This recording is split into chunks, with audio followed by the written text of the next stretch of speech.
Being something of a Tanzania specialist, question I get an awful lot is we want to see the migration.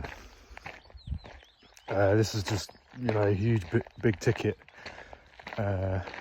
bucket list thing on everybody's list. Anyone who wants to go on safari, seeing the migration is right up there, with the top destinations, top to do things, alongside Victoria Falls, Okavango Delta, those kind of big tickets. So firstly, just to clear up the migration, what exactly does that mean? So a lot of people, when they say we want to see the migration, what they really mean is that they want to see wildebeest crossing the river, because that's the thing that you see on wildlife films, Nat Geographic, whatever.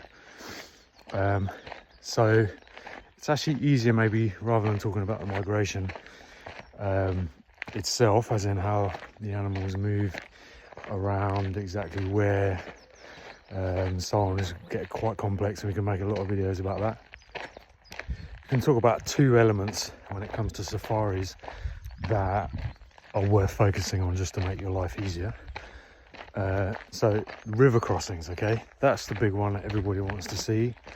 It's a huge event, happens every year, and that is these days about mid-July through August, in the far north of the Serengeti, where the wildebeest and zebra are crossing the Mara River, and that is right on the border between Tanzania and Kenya, and a little bit of Lamai Wedge, which is also in Tanzania side. So timing is key for that. Now, where you stay is really critical for how you're going to experience the river crossings, and of course how good the team are who are looking after you, how good the guides are. They're the ones on the ground who are going to know, okay, wildebeest are bunching up in Korea Hills, and they're funneling down to crossing 6 and 7, whatever. Okay, you really need guys on the ground to know what's going on, and then you need to just be aware of what your own preferences are, and this is maybe something that you've got to work out with your group, the people you're with, and work out at the time. It can get busy, and if you're not careful, you're going to be around in a lot of other vehicles.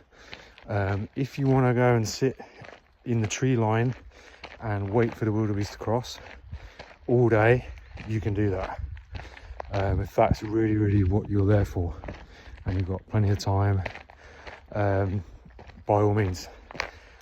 However, my style, and a lot of the safaris we do, we tend to come and go. So if we hear on the wires, okay, there's a big group here and maybe there's a crossing going to happen, we'll go take a look. But there's so much more to see in that area, so much fabulous wildlife. If you go to the quiet areas of the river, or up in the hills, or up in the open plains, you can lose everybody and have a lovely day, and you can still come and catch a crossing when it happens. Sometimes the crossings are really short, just a few hundred animals. Sometimes they last for half an hour and it's tens of thousands of animals. And if you've got 4 or 5 days in the area, no need to just be waiting. But of course you can do that. Maybe you're a photographer, maybe you really want to get the perfect shot, you want to be on the bank, something, and we can cater for that. Now, so that's number one, river crossings, mid-July through August. They do come back from Kenya side, from Masai Mara, in kind of late September through early October. On the way back, they're getting less predictable these days. Sometimes the crossings are kind of less intense, but it can be great. So that's also another time to look at.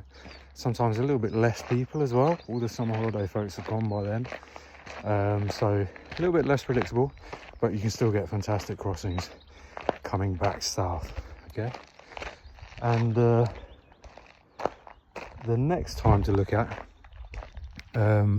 is when the wildebeest are at the southernmost section of their journey, and the southernmost reaches of Serengeti in December, January, February and into March. And that is when the wildebeest are calving, when they're dropping their calves, having their babies.